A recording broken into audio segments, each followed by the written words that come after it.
we get the question, could you do Airplane today? The first thing I could think of was, sure, just without the jokes. Okay, folks, it's time to add a little pizzazz to your life. Emphasis on the zazz, which is industry shorthand for the impressively talented and unapologetically irreverent writing and directing triad of, that's right, David Zucker, Jim Abrahams, and Jerry Zucker. You may be familiar with their highly sophisticated body of work. We have clearance, Clarence. Roger, Roger. What's our vector, Victor? Gekochen Uffenjom. I'm sorry, I really don't know any German. That's all right. I know a little German. He's sitting over there. Nice beaver. Thank you. I just had it stuffed. Let me help you with that. What? Satire is sophisticated. Okay, so whatever, it's not Voltaire, but it did make millions of people laugh while making millions of dollars for its creators, so how about that one? To understand the wacky brilliance of the spoof movies created by David and Jerry Zucker and Jim Abrahams, it's probably a good idea to start with a little backstory. Commence with the history lesson. Dun, dun, dun. The three future comedy icons were childhood friends, and in the early 1970s, they were students at University of Wisconsin-Madison. There, Jerry, David, and Jim established the Kentucky Fried Theater to cultivate and perform their highly original brand of sketch comedy. It was pretty much exactly what you would think a comedic endeavor from that time period would entail.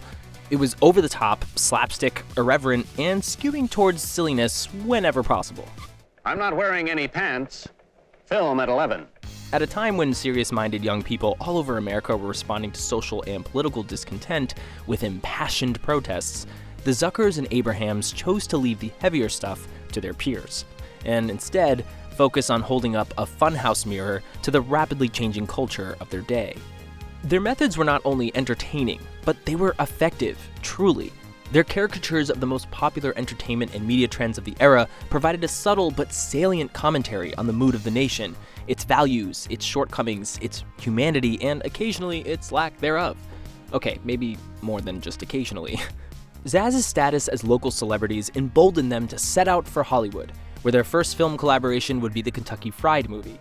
It took some doing in terms of finding investors, but thanks to their diligence and the very smart choice to hire up-and-coming director John Landis, how serendipitous is that? The movie was released in 1977. By even the most lenient of today's standards, the Kentucky Fried Movie is guaranteed to insult, offend, or upset, well, pretty much everybody. There are not enough trigger warnings in the world for this wacky, often tasteless, but not entirely unintelligent sketch movie. It's almost as though the movie-making triad were challenging audiences to recognize how deftly the media had been pandering to them. Why, it's as if the Zaz team was metaphorically hovering behind viewers in the theater, jabbing them annoyingly with their finger and jeering, "So this is what it takes to entertain you? Shame on you! See how ridiculous it becomes when magnified to its inevitable outcome?" You know, kind of like this. To you and me and the future. Oh, darling, I'm so sorry. Let me get you a towel or something.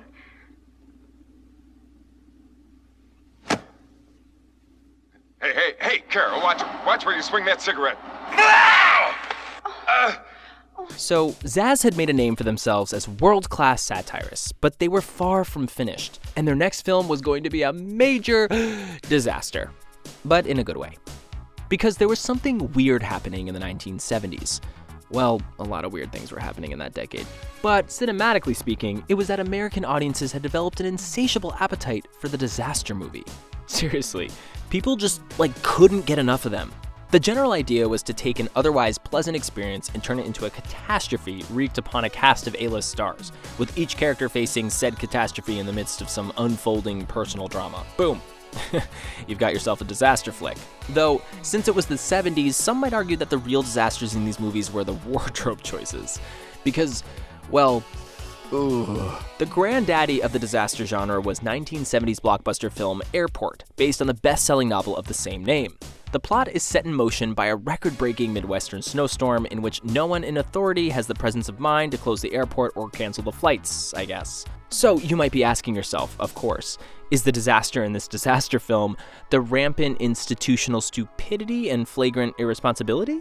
Nope, because there's an even bigger fish to fry on the horizon. a financially desperate, mentally unstable passenger with a bomb. Stay where you are! Don't try to get any closer. But apparently even that wasn't enough to satisfy America's desire for disaster. So the writers added several little quasi-disasters within the big umbrella disaster. And perhaps the worst disaster of them all, Helen Hayes acting. Hurt me! Stop it! You're hysterical! Please, help me! Help me! Yeah, she won an Academy Award for that, just saying. In Helen's defense, she's not the only one overacting in this movie. Apparently, that was just how they did it in those days. The success of Airport led to two equally big-budget, star-studded sequels, Airport 75 and Airport 77, and of course, the inevitable string of copycats. The Poseidon Adventure, Beyond the Poseidon Adventure, the Towering Inferno roller coaster. This flood of cataclysmic creativity, if you will, made the Zaz team realize that it was time to do what they did best. It was time to spoof. Surely you know what a spoof is? Surely you can't be serious. I am serious. And don't call me Shirley. And if you don't, well, we're going to tell you anyway.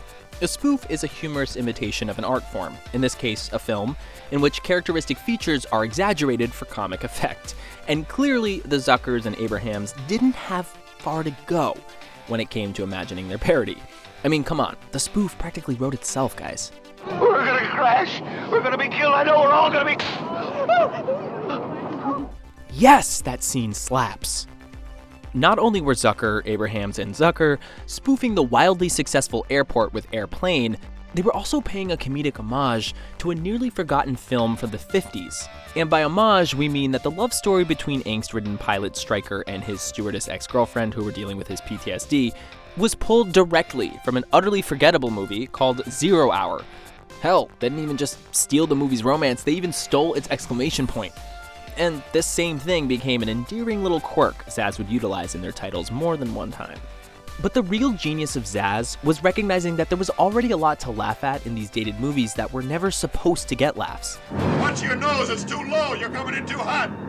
Remember your brakes and switches, get ready to flare it out. The unnecessary complexity of multiple plot lines, the stilted dialogue, the visible overtness of the acting style, all they had to do was amp it up a bit and shine a spotlight on it.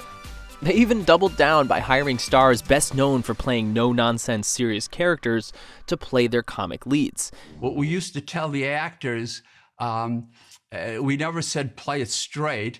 We always said pretend that you don't know you're in a comedy. And that's difficult. Leslie is fantastic. He's got a great sense of humor. But the thing about Leslie is he loves doing something really goofy with a completely serious face. And what's funnier than a serious actor being funny? Zaz's comic savvy and their overall outlandishness became a winning formula, which continued to work for them on the big screen and the small. And then, back on the big. For the Zaz-generated TV series Police Squad, the team again showcased the talent of Airplane star Leslie Nielsen, whose ability to deliver ludicrous dialogue while playing it straight creates memorable, not to mention quotable scenes that border on the vaudevillian. Now, wait a minute, let me get this straight. Twice came in and shot the teller and Jim fell. No, he only shot the teller, Jim Johnson. Fella's ill. Okay, then after he shot the teller, you shot twice. No, I only shot once. Twice is the hold-up man.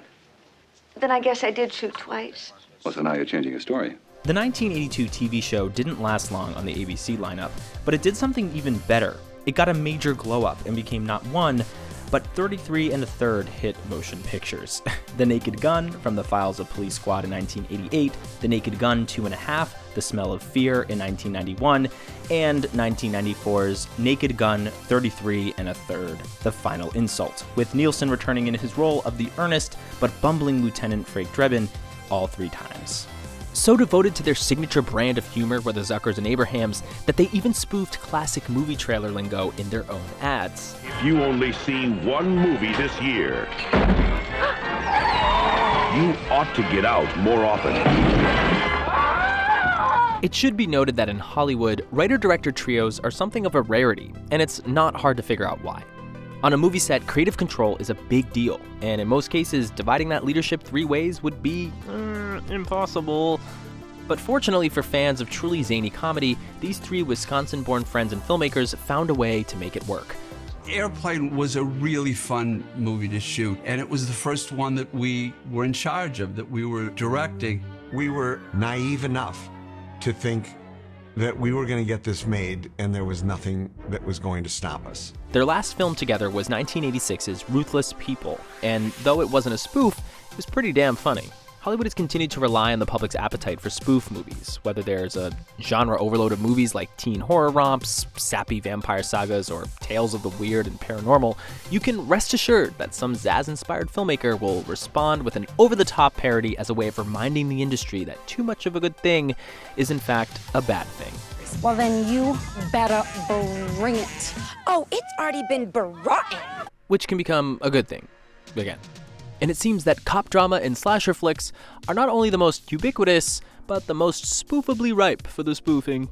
Under the heading of silly and sickening scary movies, we have the Scary Movie franchise. This highly successful series was, coincidentally, also developed by a team of funny siblings, this time those madcap kings of crazy, the Wayans brothers. In 2000, the fraternity that gave us the truly hilarious In Living Color began their foray into horror spoofing, taking inspiration from the teen thriller I Know What You Did Last Summer and blending it not so seamlessly with another panic-inducing flick called Scream.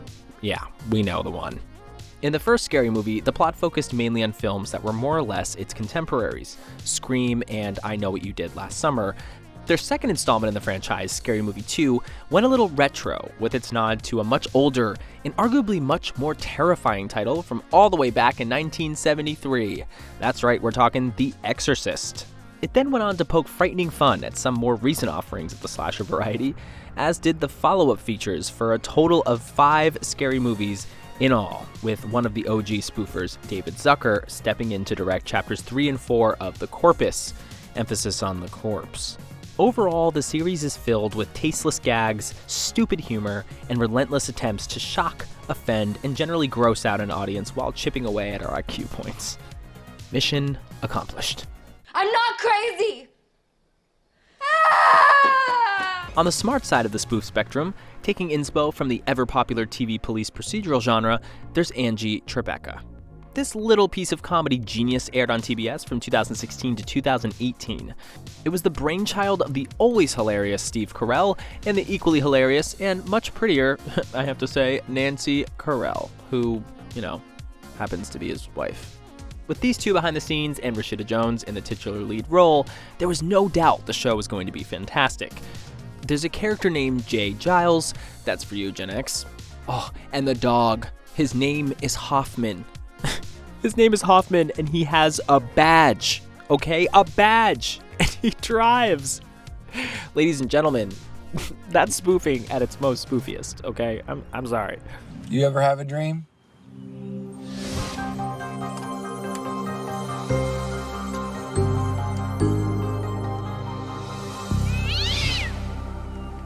No. No film category is spoof-proof, and often by spoofing, a spoofer is actually spoofing themselves, because an intelligent spoof is a call to action for something new and original. A well-done spoof says, thanks, but it's time to move on, and create something original, please. A spoof is a way of holding artists accountable and keeping them on their toes, while serving the even greater purpose of reminding mankind, or at least the kind of mankind that watches spoof movies, that nothing in life is ever so serious that it can't be laughed at. To spoof is to be human. We spoof because we love. Okay, is it just me, or is spoof starting to not sound like a real word anymore? I hate when that happens. Anyway, to David, Jerry, Jim, Keenan Ivory, Steve, and all you other maniacal, spoof-mongering movie makers out there who have been using your extremely weird perspective on what's entertaining to entertain over all these many decades, thank you for the giggles. Thank you for the jump scares, the catchphrases, and even for the occasional, I think I just threw up in my mouth a little bit moments. Because those are fun too. But now, it's time for us to take off. What kind of plane is it? Oh, it's a big, pretty white plane with red stripes and curtains in the window and wheels, and it looks like a big Tylenol. And that's our video. Thanks for listening, Tonglers.